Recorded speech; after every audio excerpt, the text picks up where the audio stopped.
ठीक है, मान लीजिए एक क्राइम सीन है।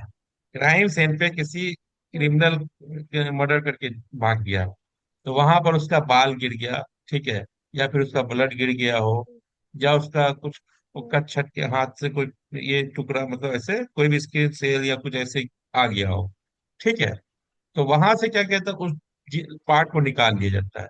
सेल मर जाता है लेकिन फिर भी उसमें डीएनए रहता है, ठीक है, उसका डीएनए को फिर निकालते हैं, ठीक है, उसके डीएनए को निकाला जाता है, और डीएनए का एक पर्टिकुलर रीजन होता है, उसको एम्पलीफाई किया जाता है। एम्पलीफाई किया जाता है मतलब उसको बढ़ाया जाता है, पीसीआर कहलाता है इंस्ट्रूमेंट, पॉलीमरेज चेन रिएक्शन, उससे डीएनए को बहुत बना दिया जाता है, एक डीएनए को बहुत सारा डीएनए बना दिया जाएगा। वो रेप्लिकेशन प्रोसेस को हम लोग इन विट्रो करते हैं, इन विट्रो समझते हैं ना, जी। हाँ, अपने इन लैब में विट्रो। करते हैं। हाँ, इन विट्रो, अच्छा। इन विट्रो, ठीक है, लैब में करते हैं। इन बाद में बताएंगे इन विट्रो क्या होता है, सिलिको क्या होता है, कभी फिर बताएंगे हम आराम से टाइम। तो मान लीजिए उस क्राइम सीन पे हमको जो डीएनए मिला, उसका हमने एक प्रोफाइल बना लिया, ये प्रोफाइल होता है। उसको जेल पे चलाया जाता है, अभी दिखाएंगे कैसे। हमारे डीएनए को जेल पे लोड कर देते हैं और इलेक्ट्रिक फील्ड अप्लाई करते हैं, तो डीएनए पे कौन सा चार्ज होता है, बताइए। नेगेटिव। क्यों नेगेटिव चार्ज होता है डीएनए पे? नेगेटिव। क्यों होता है एसिडिक नेगेटिव? होता है। एसिडिक होना जरूरी है, फॉस्फेट पे नेगेटिव चार्ज होता है। फॉस्फेट है ना आपका हाँ, उसमें, पॉसिबल। फॉस्फेट जी। नेगेटिव होता है। एसिडिक होना नेगेटिविटी का जरूरी थोड़े है कि नहीं? है। जी। हाँ, तो उसको चला जी। दिया गया, तो ये बैंड के पैटर्न मिले, इस डीएनए का जो होता है ना, ये बैंड का पैटर्न मिला। अब हमें बहुत आदमी पे हम्म। शक था, हमको बहुत लोगों पे शक था कि ये लोग क्रिमिनल हो सकता है, ये क्राइम किया हो सकता है। उन सभी का डीएनए निकाल हम्म। लिए हम, और डीएनए निकाल के सेम हम्म। प्रोसेस किए एम्पलीफाई करने के लिए, सेम प्रोसेस से, और उनके भी जेल पे चलाए, और एक साथ कंपेयर हम्म। कर लिए। तो आप इससे बता सकते हैं आप कि कौन क्रिमिनल हो सकता है? Suspect too. क्यों? क्योंकि उससे मैच कर रहा है डीएनए का 100% सीक्वेंस, मैच मतलब करेगा तो यही क्रिमिनल है। 100% ठीक है मैच। ना, यही क्रिमिनल है इसका मतलब। तो यही तरीका है, हम्म। डीएनए फिंगरप्रिंटिंग से हम बहुत सारी चीज पता कर लेते हैं। ये प्रोसेस कहलाता है डीएनए फिंगरप्रिंटिंग। बहुत डिटेल में पढ़ना होगा, ऐसे इतना आसान चीज नहीं है, सिर्फ जानने के लिए जान जाइए। तो डीएनए फिंगरप्रिंटिंग क्या जी। है? Most part of DNA do not code for genes, these non-functional regions differ greatly from one person to another. Okay, these variable DNA regions are used to identify individuals. This method is called DNA fingerprinting. ठीक है, अब यही आ जाता है, process of DNA fingerprinting क्या है? तो क्या है, पहले हमने उसका सेल लिया, है ना, सेल, अब ब्लड आरबीसी हो जाए, डब्ल्यूबीसी, ब्लड लिया, ब्लड में आरबीसी में तो न्यूक्लियस नहीं पाया जाता है, लेकिन डब्ल्यूबीसी तो पाया जाता है ना। तो वहां जी। से हम लोगों ने क्या करा, उससे हम लोगों ने उसका डीएनए निकाल लिया। डीएनए निकाल लिया ना, रेस्टिंग फेज में रहेगा तो क्रोमेटिन के फॉर्म में निकलेगा, है, क्रोमोसोम के फॉर्म में तो नहीं जी। निकलेगा। फिर उसको रेस्ट्रिक्शन एंजाइम से काट देते हैं, तो अलग अलग रीजन का अलग अलग होता है, बीच में ज्यादा किसी का लंबा होगा, किसी का छोटा होता है, तो ये कटा टुकड़ा टुकड़ा हुआ, टुकड़ा टुकड़ा हुआ को उसको हम लोग डाल देते हैं जेल पे। जेल पे चला के फिर इसी में हम लोग ये कर सकते हैं, अलग अलग प्रोसेस होता है बहुत सारा, मतलब जेल पे चलाया, जेल पे बैंड अलग अलग होगा, साइज अलग अलग होगा तो अलग अलग बैंड दिखेगा, तो अलग अलग बैंड दिखेगा, फिर उसको हम लोग स्टडी करेंगे, ये बैंड ऐसे दिखेगा, ठीक है, फिर उसके बाद मैच करेंगे। बैंड एक्चुअली ऐसे दिखता है डीएनए का, हम लोग लैब में जब काम करते हैं ना, डीएनए चलाते हैं जेल पे, तो ऐसा दिखता है, वो तो हम लोग बनाए ना, फोटो बनाए ना, बैंड एक्चुअली ऐसे दिखता हम्म। है, दिख रहा है ना। जी। बहुत ज्यादा डीएनए होगा उतना का तो उसका मोटा होगा, और कम है तो पतला होता जाएगा। और ये दिखता है इसमें ना, डीएनए में हम लोग एक चीज और डालते हैं, इथेरियम ब्रोमाइड, जो यूवी लाइट में डालेंगे तो ग्लो करता है, तो डीएनए से बाइंड करता है इथेरियम ब्रोमाइड, और वो जब हम जेल पे उसको देखते हैं यूवी लाइट में, तो वो बैंड दिखता है, ऐसे बैंड नहीं दिखेगा आपको, डीएनए इतना छोटा कैसे दिखेगा? तो उस पर हम लोग इथेरियम ब्रोमाइड, खैर वो आपका अभी कोर्स के बाहर का चीज है, ठीक है। Why it is called fingerprinting? ये फिंगरप्रिंटिंग क्यों कहलाता है? जस्ट लाइक फिंगरप्रिंट्स, जैसे हम लोग का फिंगरप्रिंट होता है अंगूठा का, दाया मतलब इंडेक्स फिंगर का, मिडिल फिंगर का, रिंग फिंगर का, है ना, इन सबका अपना अपना फिंगरप्रिंट है। जी। डीएनए पैटर्न्स भी यूनिक होता है, जी। जैसे फिंगर प्रिंटिंग प्रिंट यूनिक होता है, वैसे डीएनए का भी पैटर्न यूनिक होता है। तो so scientist hmm. Use the term DNA as a identification mark, और उसको डीएनए फिंगर प्रिंटिंग कर लिया। ठीक है, कहा कह दिया गया। जी। जैसे ऐसे ही है, डीएनए का पैटर्न है और फिंगरप्रिंट का अपना पैटर्न होता है। ठीक है, लेकिन आइडेंटिकल बच्चे में सेम होगा, आइडेंटिकल ट्विंस में, है ना। हम्म, जी फिंगरप्रिंट भी। हाँ, डीएनए फिंगरप्रिंट भी, क्योंकि डीएनए 100% सेम होगा ना उसका। एक ही सेल से दोनों डिवाइड होकर बना है एक्चुअली। जी। कभी बताएंगे उसको, समझे ना। एक ही सेल मदर के वोम में रहता है, और वो सेल डिवाइड हो हम्म। जाता है और दो अलग अलग ऑर्गेजम बन जाएगा, तो डिवाइड एक ही ज्यादा। सेल डिवाइड हो रहा है तो हाँ तो सेम वहां पर बेटर। जी। सेम हो जाएगा। और अलग अलग सेल से बनेगा तो फिर अलग अलग होगा। हम्म। जाइगोट बोलते हैं, जाइगोट बोलते हैं जब मेल गैमिट और फीमेल गैमिट फर्टिलाइज करता है, तो वो उससे आपको जाइगोट बनता है। अगर वो जाइगोट पहले ही डिवाइड हो जाए, शुरू में ही डिवाइड हो जाए, तब दो दो अलग अलग ऑर्गेनिज्म बने, तो वो कहलाता है आइडेंटिकल ट्विंस। और दो अलग अलग जाइगोट बना फर्टिलाइज, अलग अलग प्रोसेस फर्टिलाइजर से। तो अब यूजेस क्या है फिंगरप्रिंटिंग का? डीएनए क्राइम सीन में फिंगरप्रिंटिंग क्या किसी को यूजेस मतलब क्रिमिनल को है? पकड़ना। और डाउट है, मेरा बच्चा गुम हो गया, कोई एक बच्चा मिला, और हम कैसे पहचाने कि मेरा ही बच्चा है, बड़ा आदमी हो गया तो मदर और हाँ। फादर के जीन उसका, क्योंकि उसका आधा जीन तो मदर से आया, आधा फादर से आया है। अगर फादर चाहो तो मैच करवाना उसका जी। तो आधा मदर से मैच करेगा, आधा फादर से मैच करेगा। उसका हर बैंड हम्म। या तो किसी एक मदर से मैच करेगा या फादर से मैच करेगा, करेगा ना। जी। चलिए इसके लिए एक वीडियो देखिए, एक वीडियो देखते हैं इसका, डीएनए फिंगरप्रिंटिंग के यूज का।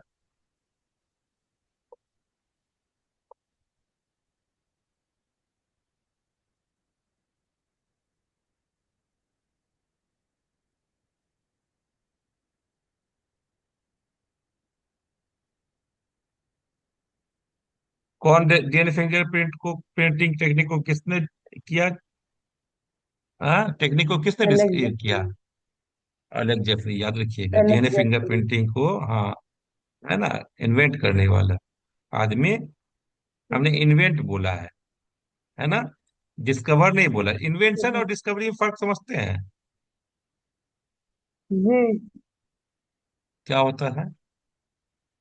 डिस्कवरी डिस्कवरी वो होता है जो पहले से एग्जिस्ट करता है, उसको बस खोजा हाँ गया है।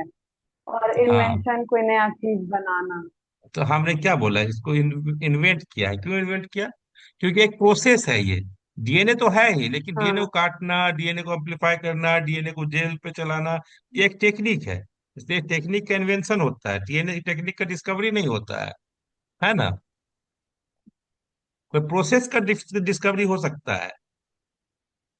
है ना, जैसे डीएनए रेप्लिकेशन है, जीन का ट्रांसफर है, हम्म। जीन में म्यूटेशन है, वो सब जो है प्रोसेस हुआ हुआ है, तो उसका कर सकते हैं। कब किए? 1985 में, है ना। हम्म।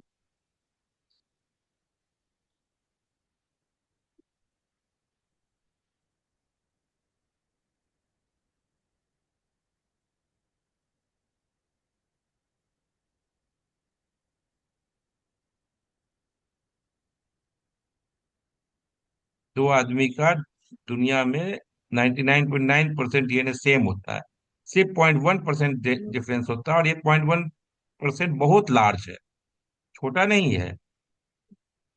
ठीक है, जब आप बिलियंस ऑफ सेल जी। रहेगा, बिलियंस ऑफ न्यूक्लियोटाइड है, तो उसका 0.1% तो मिलियन से भी ज्यादा हो जाएगा, है ना। 100 मिलियंस हो हम्म। जाएगा, नहीं हो जाएगा, नहीं 100 मिलियंस नहीं हो जाएगा, जी। 1000 से डिवाइड कर दीजिए तो मिलियन हो जाएगा, नहीं हो जाएगा। जी। जी।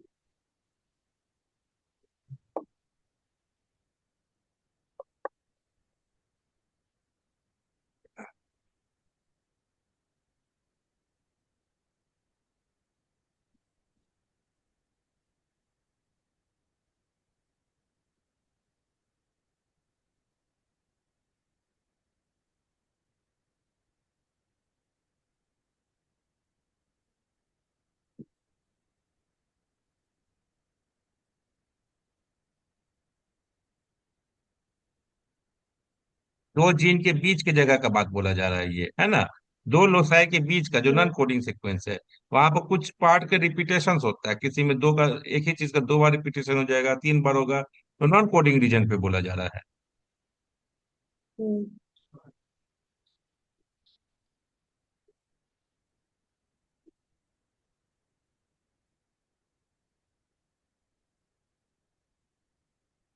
यह सिर्फ समझने के लिए, आपका कोर्स का उतना चीज नहीं है ये STR क्या है, ये काटेगा। अब देखिए किसी में होता है ना, ये टेंडम रिपीट्स कहते हैं इसको। तो ये किसी में पांच का होगा, किसी में छह का होगा, तो जैसे हम यहाँ से यहाँ तक एम्पलीफाई किए काटे, ठीक है, और इसको काटेंगे तो बड़ा वाला ऑब्वियसली भारी होगा, तो स्लो मूव करेगा। हल्का वाला तेजी से मूव करेगा, तो बैंड अलग अलग साइज का आएगा। आएगा ना, दो जीन के बीच की दूरी का। जी। नहीं आएगा। हाँ। हाँ आए। हाँ, तो उसी से,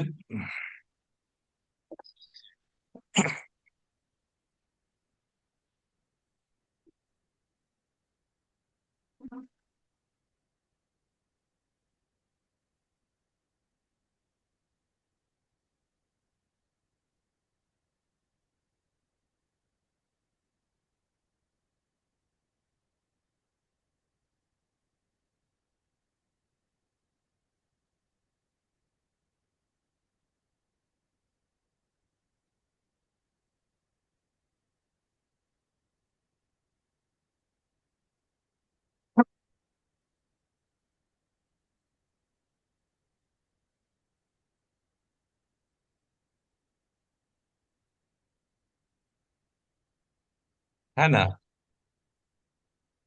ये ब्लड सैंपल है हम्म, किसी आदमी का, और वहां पर चार आदमी है, ठीक है, ये वाला। जी। ये पहला वाला नहीं, पहला वाला हम लोग मार्कर बोलते हैं। पहला वाला क्या बोलते हैं, हम्म। मार्कर बोलते हैं। ये मार्कर है वो साइज के लिए। ये है, ये है। तो आप बताइए, ये कौन आदमी का क्रिमिनल हो सकता है?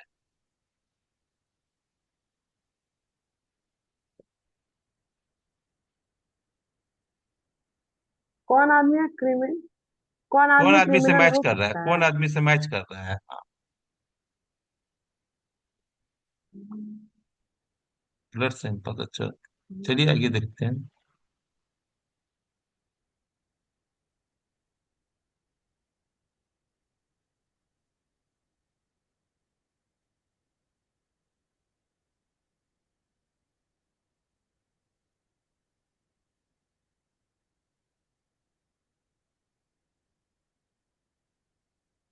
आप बताइए, आप ब्लड स्टेन दिख रहा है, ब्लड स्टेन वाला से और हम्म, इससे, तो कौन क्रिमिनल हो सकता है जो चोरी किया है? हाँ, तो चोरी के से हमें ब्लड का ये मिला, तो कौन सा ये होगा? हम्म। तो कौन सा गिल्टी है थर्ड। बताओ? थर्ड। ठीक है, तो ये आपने, आप तो DNA फिंगरप्रिंटिंग पढ़ने जान गए अब तो।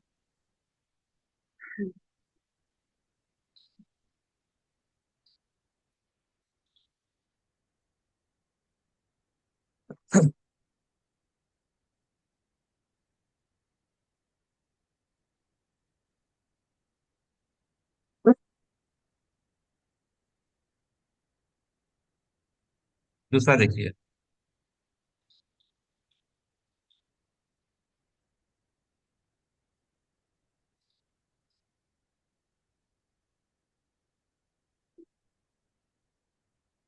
देखो सोल्जर का वो हो गए, मरे गए उसमें। तो अब वहां पर दो तीन लोग मिस हो रहे थे, और एक आदमी का डेड बॉडी मिला। तो अब पता नहीं चल रहा है कि इतने तीन सोल्जर में से कौन सोल्जर मरा है। ठीक है, तो क्या किया गया, उस हम्म, सोल्जर का जो DNA वहां पर था उसका प्रोफाइल बनाया गया। और तीन सोल्जर जिस पे डाउट था, तीनों के मदर और फादर दोनों का DNA निकाल करके एक बैंड बनाया, ये बनाया गया, ठीक है, प्रोफाइल बनाया गया। हम्म, हाँ, इससे आप बता सकते हैं किस पेरेंट का बच्चा था वो सोल्जर? ये बता सकते हैं आप देख करके? हम्म, हम्म, अब इसका एक टेक्निक है। बैंड, एक अगर बैंड है तो वो बैंड या तो माँ में या बाप में पाया ही जाएगा। तो अब स्टडी कीजिए। ये वाला बैंड है, ये सी वाला डी। बैंड है, तो ये AB में किसी में नहीं है, ठीक है। वही। C हम्म, और D में है, और EF में भी है, और GH में भी है ना। तो हम्म, ये हो सकता है। जी। हो तो सकता है, तो अब यही तीनों होगा। हम्म। ये वाला बैंड सिर्फ, ठीक है, यहाँ भी है और यहाँ भी है, ठीक है, और यहाँ भी हम्म। है ना। तो अब आपको जी। कौन वाला है, तो ये तीनों है अभी। फिर ये वाला बैंड इसके माँ में है, और इसके एफ में, हम्म। जो में, एक सी में, इसमें, तो अब ये और ये ही पेरेंट हो गए खाली। ये भी हट गया, हम्म। हट गया ना। तो फिर आगे ये जी वाला हो जी। गया, अब ये वाला चाहिए। ये वाला चाहिए, तो ये वाला इसमें पाया जा रहा है, इसमें नहीं पाया जा रहा है किसी में भी। तो कौन हो गया पेरेंट्स।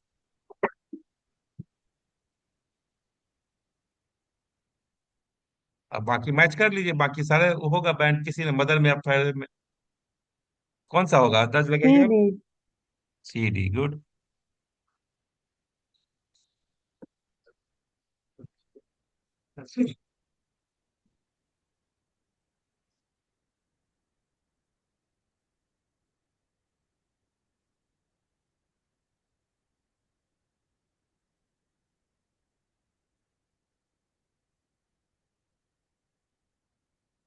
जब पूरा डीएनए नहीं मैच करता है दोनों से? हाँ, हाँ पूरा करता है, वो दिखा दिया, वहीं पूरा। तक मैच कर रहा है पूरा। आगे भी मैच करेगा। ये भी कर रहा है, देखो ये हाँ। कर रहा है। ये वाला पोर्शन भी है यहाँ पर, है ना। ये वाला पोर्शन हम्म। यहाँ है, हाँ ये ये भी वाला है, पोर्शन यहाँ है, यहाँ। ये वाला भी यहाँ है, ये वाला भी यहाँ है, और ये वाला इसमें जी है ना। तो मैच करेगा वो उतना। जी। शॉर्ट करने में हमको तो पता था इन तीनों में तो एक माँ है, माँ बाप है। तो जब हाँ। उतना दूर अब कोई और ने मैच कर रहा था, इसलिए वहां पर रोक दिया, लेकिन पूरा मैच करना ही पड़ेगा। हम्म। अगर मान लो इसमें हम्म। कोई नहीं मैच करा होता, तो इसको भी ये हटा जाता, नहीं इन तीनों में से किसी का बच्चा नहीं, कोई चौथा आदमी ही मरा है, तो मतलब है। लेकिन जी। मिसिंग तीन ही थे, इसलिए तीन आदमी में किसी एक का तो होना ही था। ठीक है, हम्म। समझ गए ये बात। जी। चलिए आगे चलते हैं, चलिए अब आगे चलते हैं। तो आइडेंटिफिकेशन में हेल्प करता है इंडिविजुअल के, पैटर्निटी एंड मैटरनिटी टेस्टिंग में हेल्प करेगा, क्रिमिनल हम्म। इन्वेस्टिगेशन में हेल्प करता है डीएनए फिंगरप्रिंटिंग। ठीक है, डीएनए कहीं से भी लिया जा सकता है आपको। ठीक है, जो सेल जिसमें न्यूक्लियस होगा, जिसमें क्रोमोसोम पाया जाएगा, है ना। ये आपको डीएनए फिंगरप्रिंटिंग का यूजेज है। ठीक है, आप लिख सकते हैं कभी। और चौथा, मिसिंग पर्सन या डेड बॉडी आइडेंटिफिकेशन में भी हेल्प कर सकता है ना।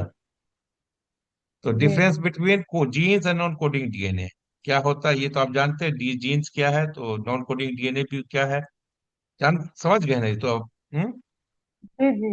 हाँ तो। तो जीन्स हमें कोड प्रोटीन करेगा, कंट्रोल करेगा ट्रेड्स को, और फंक्शनल रीजन होगा वो। और उसी तरह नॉन कोडिंग जीन हम्म। वेरिएबल डिवीजन होगा, डीएनए फिंगरप्रिंटिंग में यूज करते हैं हम लोग। ठीक है, और हम्म। कोई प्रोटीन को कोड नहीं करेगा। ठीक है, हम्म। ये जी। डिफरेंस हो गया जीन और नॉन कोडिंग डीएनए में। अब एक है, इतना चीज हम लोग जान गए, तो ये आप सिलेबस में नहीं है, लेकिन अब फिर भी बताएंगे। Central dogma of life. Dogma मतलब क्या हुआ, डॉगमा जानते हैं। नहीं। डॉगमा मतलब प्रिंसिपल, किसी चीज को फॉलो करता है, प्रिंसिपल है। Central dogma of life, life का प्रिंसिपल। ठीक है, लाइफ का प्रिंसिपल जो है, क्या है, हम्म। मेन ये है, कैसे लाइफ चलता है। तो इसका यही है कि सबसे पहले डीएनए है ना।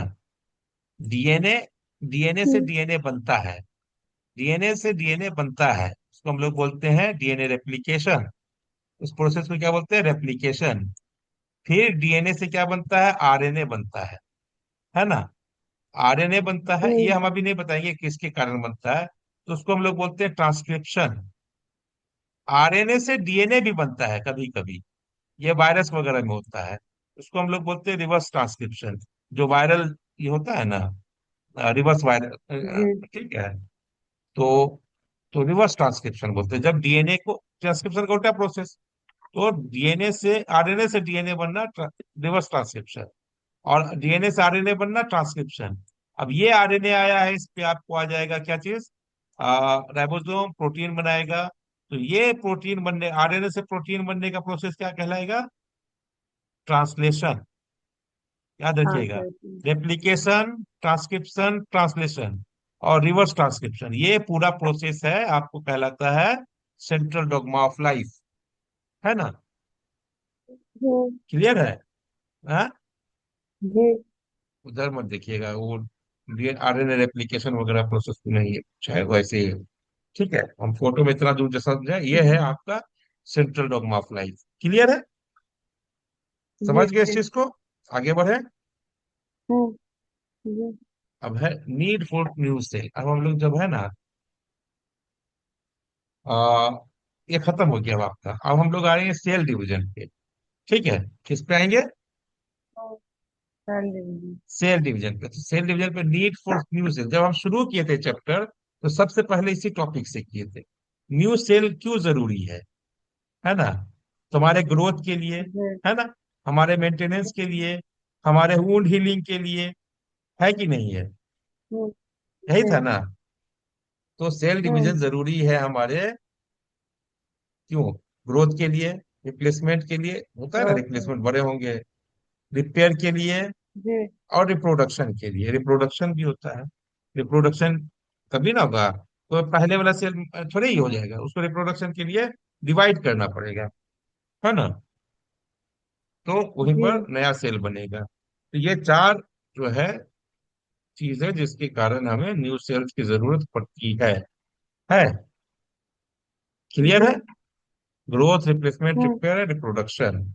इसको हम फिर समझाने का ही तो आप समझ सकते हैं अपने से। ठीक है, तो न्यूड फॉर न्यू सेल क्या है? Most living organism begin life as a single cell. हर ऑर्गेनिज्म, दुनिया का कोई भी ऑर्गेनिज्म है, ठीक है, जी। वो अपना नया लाइफ शुरू करता है कहाँ से? सिंगल सेल से। कहाँ से? हम्म। Single sense. एक्सेप्शन बता सकते हैं, एक्सेप्शन बता सकते हैं, एक्सेप्शन भी हो सकता है।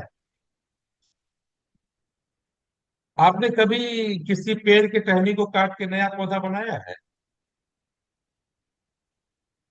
हेलो? हाँ बनाए नहीं है लेकिन हाँ बन। होता है, होता है ना?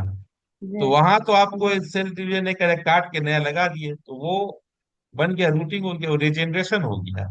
ठीक है, उसको हम बोलते हम्म। हैं asexual reproduction, vegetative reproduction, vegetative क्या रिप्रोडक्शन, वेजिटेटिव हम्म। मल्टीप्लीकेशन है वो। बन- हमने काट के उसी के सेल से हम्म। बना दिया। तब वो बढ़ेगा, ग्रोथ होगा तो वहां सेल डिवीजन होगा जरूरी, लेकिन यहाँ रिप्रोडक्शन के लिए जरूरी है, तो वेजिटेटिव रिप्रोडक्शन होगा जब ना, या वेजिटेटिव मल्टीप्लीकेशन वहां पर छोड़ दीजिए। तो नया ऑर्गेनिज्म बनने के लिए पेड़ पौधा में होता है या हाइड्रा में होता है, लेकिन generally most living organism begin life as single cell. हर कोई सिंगल सेल से जी शुरू करता है। हम लोग सिंगल सेल से शुरू किए हैं कभी? हम लोग का लाइफ भी सिंगल सेल से शुरू हुआ है, मालूम है? जी। हम लोग मल्टी सेल्यूलर ऑर्गेनिज्म है, लेकिन हम लोग का सबसे पहला ये जो था लाइफ का, एक सेल था। क्या बोलेंगे उस सेल को? जाएगा। जायगोट, है ना? हम लोग जायगोट से शुरू हुए हैं। तो हर ये है, in human animals their first cell is the fertilized egg, जिसको हम लोग जायगोट बोलते हैं। आप इस जानते हैं, उसके बाद क्या होता है? एक सेल से दो सेल होता है, दो से चार होता है, चार से आठ होगा, है ना? आठ से 16 होगा, हम्म। ऐसे मल्टीप्लाई होते होते होते आपको जितना सेल है सब बनेगा, है ना? जी फिर मल्टीप्लीकेशन बहुत फास्ट हो जाएगा, दो से चार बनेगा, चार से आठ, आठ से 16, है ना? तो एक एक क्वेश्चन है, चलिए जी। ऐसे ही हम पूछ रहे हैं आपसे।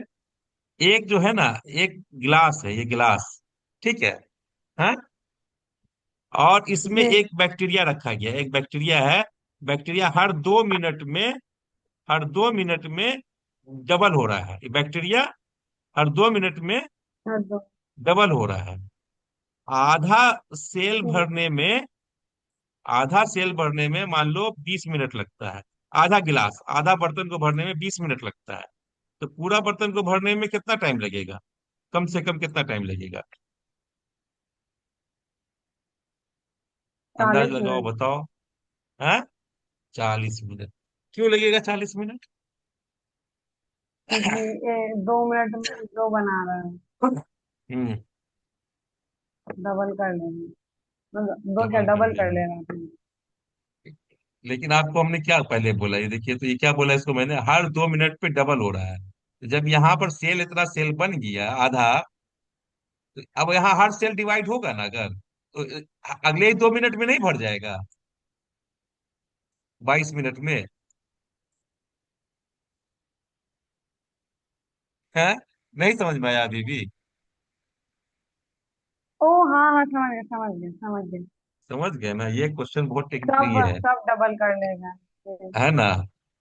तो एक हाँ, सब ऑर्गेनिज्म डबल को, कर लेगा है ना, फिर। एक बैक्टीरिया को एक बर्तन को भरने में 10 टू पावर 100 मिनट लगता है। कितना लगता है मान लो, 10 टू पावर 100 मिनट्स लगता है। ओके। 100। गिलास 2 टू द पावर 100, जी। आप क्वेश्चन पूछ रहे हैं, एक दूसरा क्वेश्चन है ये। ठीक है, 2 टू द पावर 100 मिनट्स लगता है। तो आधा गिलास भरने में कितना टाइम लगेगा? पूरा ग्लास भरने में 2 टू द पावर 100 मिनट। हाँ, तो आधा गिलास भरने में।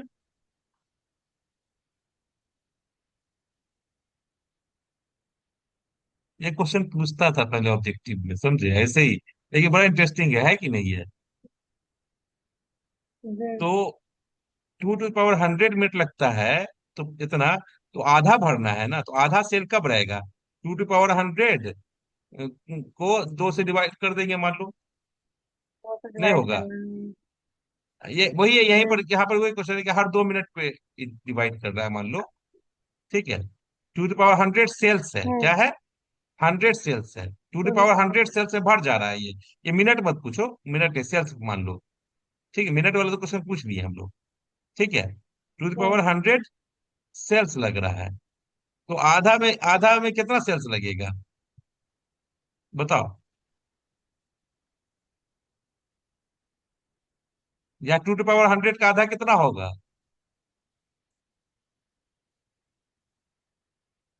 1 to the power 100।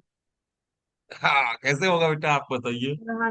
1 to power 100 तो कुछ होगा ही नहीं, वन ही हो जाएगा तब तो। हाँ। वन पे कितना? तो वन एक ही सेल हो जाएगा ना तब तो। इसका आप नहीं जानते, मतलब टू टू जी। पावर 100 डिवाइडेड बाय 2, है ना? 2 पे पावर 1 होता है, ये पावर ऊपर चला हम्म। जाता है, माइनस हो जाएगा। तो 2 टू पावर 99 हो जाएगा। हम्म। नहीं होगा? जी।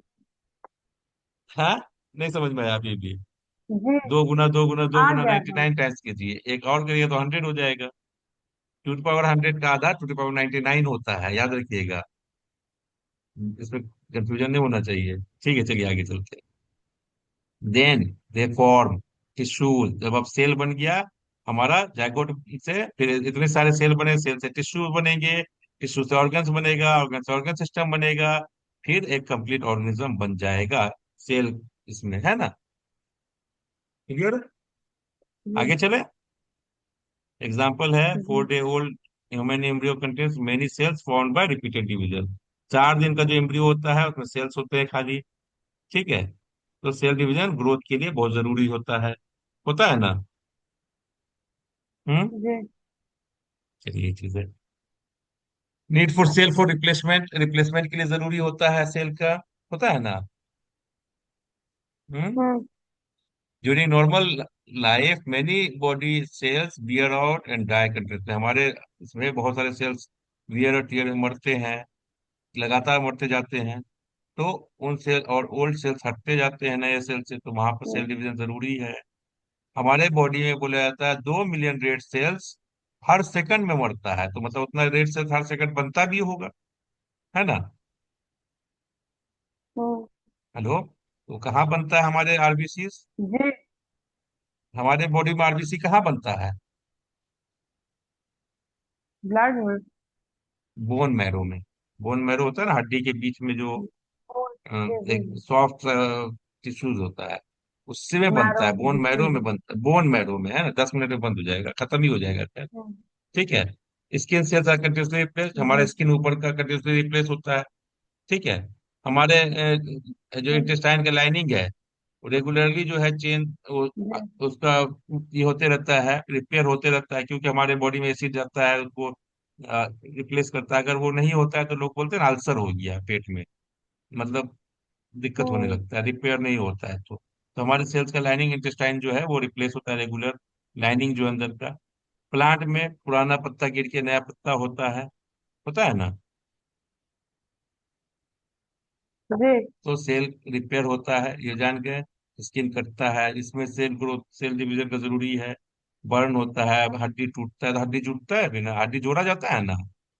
तो हड्डी जुड़ता कैसे, वहां पर नया जी ग्रोथ जी। होगा तभी ना जुड़ेगा, जब हड्डी नया लगा के हम्म विटामिन डी खिलाया जाता है कि खाइए आप कैल्शियम खाइए, तो वहां हड्डी ग्रो करता है, जुड़ जाता है, यही ना होता है। डैमेज हम्म मसल्स मसल डैमेज हो जाएगा तो ठीक होता है, रिपेयर होता है ना। तो इसमें रिपेयर होने के लिए हमको सेल डिवीजन चाहिए, नया जी सेल आकर के वहां फिल करेगा।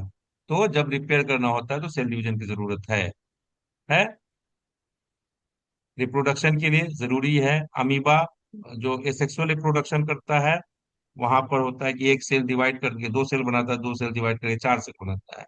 एक ही सेल से जब बहुत सारे ऑफ स्प्रिंग बन रहे तो उसको बोलते हैं अमीबा, जो सिंपल ऑर्गेनिज्म है।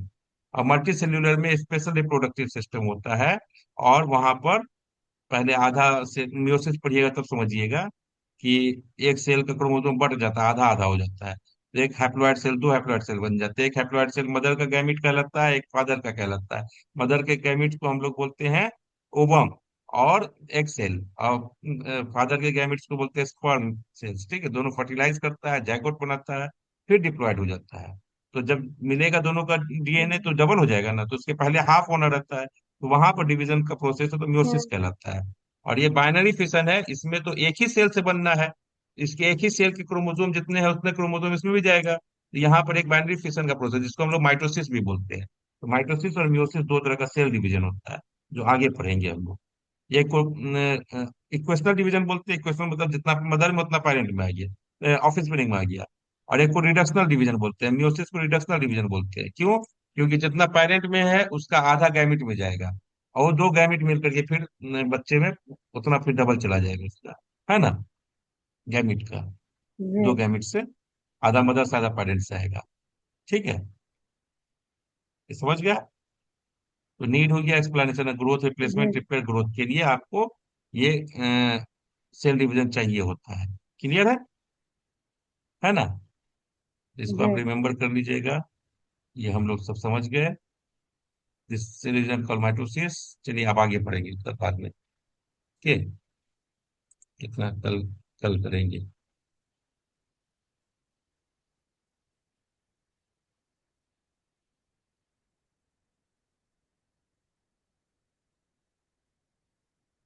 तो डिस्कनेक्ट हो गया क्या? नहीं, वहां तक आ गया। 72। हाँ, अब ये तो हम लोग पढ़ लिए।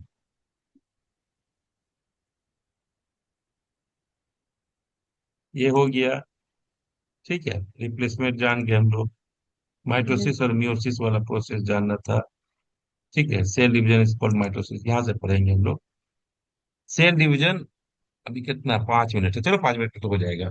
ठीक है, तो माइटोसिस क्या है? माइटोस का हम्म मतलब क्या होता है? धागा होता है, जानते थे, माइटोकॉन्ड्रिया वाला, है ना। जी जब माइटोसिस मतलब जब धागा की तरह क्रोमोसोम दिखता है ना, तो उस समय की प्रोसेस को हम लोग बोलते हैं माइटोसिस, सेल डिवीजन, जिसमें जो है बच्चे का क्रोमोसोम और पेरेंट का क्रोमोसोम बराबर हो, वैसा सेल डिवीजन जिसमें हम्म मदर सेल एक ही मदर सेल डिवाइड करके दो सेल बना देता है।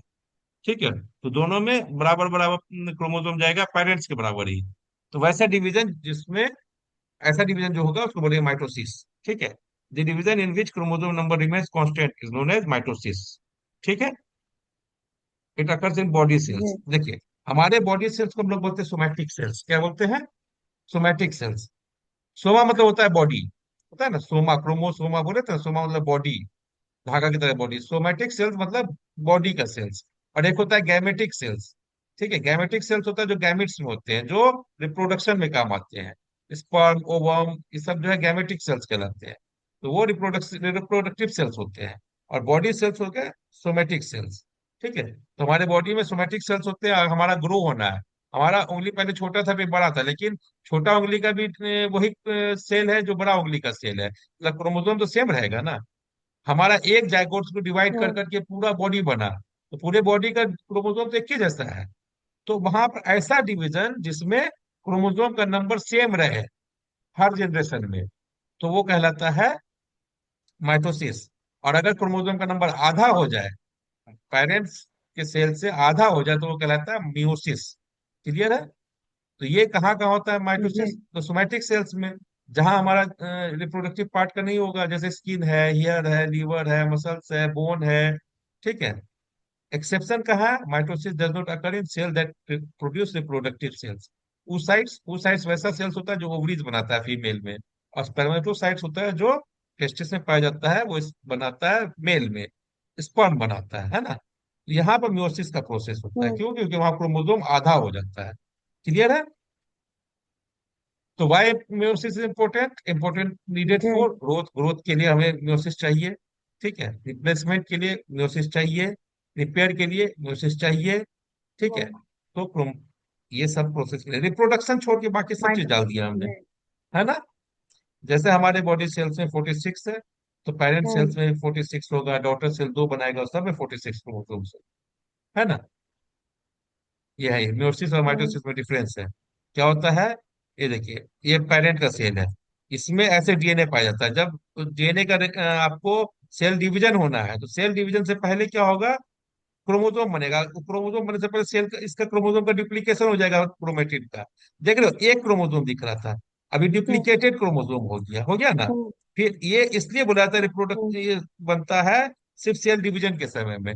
फिर सेल डिवाइड होगा, आधा आधा कट के फिर पेरेंट्स की तरह बन जाएगा। ये देखो बन गया ना, दो इसमें था, दो इसमें था। ठीक। अब मियोसिस में देखो, यहाँ पर दो क्रोमोसोम, ये हम्म। इस तरह का दो, ये अलग अलग है, चार क्रोमोसोम है। चार क्रोमोसोम मल्टीप्लाई हुआ, फिर डिवाइड हुआ, देखो सब में दो दो हम्म। क्रोमोसोम चला गया, है ना। अब ये पोर्शन क्यों ऐसा लाल हुआ, इसमें लाल नहीं था? ये हम्म। प्रोसेस हम बाद में बताएंगे। म्योसिस में एक प्रोसेस होता है क्रॉसिंग ओवर, तो वो बाद में हम जब एक। म्योसिस पढ़ेंगे तब बताएंगे। अच्छा। ठीक है। अभी नहीं बताएंगे तो, लेकिन हाँ, क्रोमोसोम का नंबर तो यहाँ दो हो जी। गया ना, यहाँ चार था, हो गया ना। तो ये रिडक्शनल डिवीजन हुआ। तो म्योसिस ऐसा है। हम्म। क्लियर है? आगे पढ़ेंगे, म्योसिस पढ़ेंगे, माइटोसिस पढ़ेंगे। ठीक है। तो रिप्रोडक्शन सिंपल ऑर्गेनिज्म, जब सिंपल ऑर्गेनिज्म में रिप्रोडक्शन होता है, तो एक ही पेरेंट होता है, मदर सेल होता है, उसी से डिवाइड करता है, तो वहां पर माइटोसिस के थ्रू होगा। सिंपल ऑर्गेनिज्म में जब रिप्रोडक्शन होगा, जैसे अमीबा है, बैक्टीरिया है ना, या फिर आप चले जाइए, हम्म। ईस्ट है, जो अपना एक ही सेल डिवाइड कर करके बनाता है पूरा जनरेशन, तो वो होता है हम्म। माइटोसिस का प्रोसेस। Amoeba, mitosis. बैक्टीरिया, है ना, this hmm. Occurs by mitosis, है ना। एग्जाम्पल है, अमीबा ऐसे है, फिर डिवाइड हुआ, दो अमीबा बन गया, क्रोमोसोम सेम रहेगा, तो ये माइटोसिस के थ्रू हो रहा है। बाइनरी फिजन बैक्टीरिया में होता है, देखिए ऐसे, इसको हम लोग बोलते हैं एमाइटोसिस बोलते हैं। इसमें क्रोमोसोम नहीं होता है बैक्टीरिया, बैक्टीरिया में एक ही डीएनए होता है, एक ही क्रोमेटिन होता है, समझे। तो इसलिए वही क्रोमेटिन डुप्लीकेट होकर हट जाता है, इधर से उधर चला जाता जी। है। तो इसलिए इसको हम लोग ऐसे क्रोमोसोम तो नहीं बोलते, माइटोसिस नहीं बोलेंगे, लेकिन माइटोसिस की तरह का प्रोसेस होता है। ठीक, ए माइटोसिस बोलते हैं इसको। हायर ऑर्गेनिज्म में, जो जी। भी हायर ऑर्गेनिज्म है उसमें आपको रिप्रोडक्शन होता है, उसको हम लोग सेक्सुअल रिप्रोडक्शन बोलते हैं। सेक्सुअल रिप्रोडक्शन में दो पेरेंट के आपको गैमिट्स आते हैं, दो पेरेंट से गैमिट्स आएंगे तो आधा आधा क्रोमोसोम लेके आएंगे, है ना। तो आधा क्रोमोसोम लाने के लिए वहां रिप्रोडक्शन में, हम्म। गैमिट बनने के लिए रिप्रोडक्शन जो होगा रिडक्शनल डिवीजन होगा। ठीक है। जो ओवम और स्पर्म बनाएगा, है ना, एग और स्पर्म सेल्स बनाएगा। क्लियर है? इसको पढ़ेंगे हम लोग प्रोसेस को डीप में, जी। आपको डिवीजन, जब सेल डिवीजन में पढ़ेंगे तो। ठीक है। फर्टिलाइजेशन इन प्लांट है, प्लांट में आपको एक आता है पॉलन ग्रेन, और वो चला जाता है आपको फीमेल पार्ट में, है ना। वहां पर ओवरी होता है ना, एक सेल्स होता है, फर्टिलाइज करता है, हम्म। सीड्स बनाता है, सीड्स, तो वहां पर क्रोमोसोम डबल हो जाता है, जो मदर पेरेंट्स से आगे अलग अलग। ठीक है। इंसान में भी ऐसे ही होता है, एक हम्म। फर्टिलाइजेशन होगा। ठीक है। तो मियोसिस और माइटोसिस आप समझ गए बात।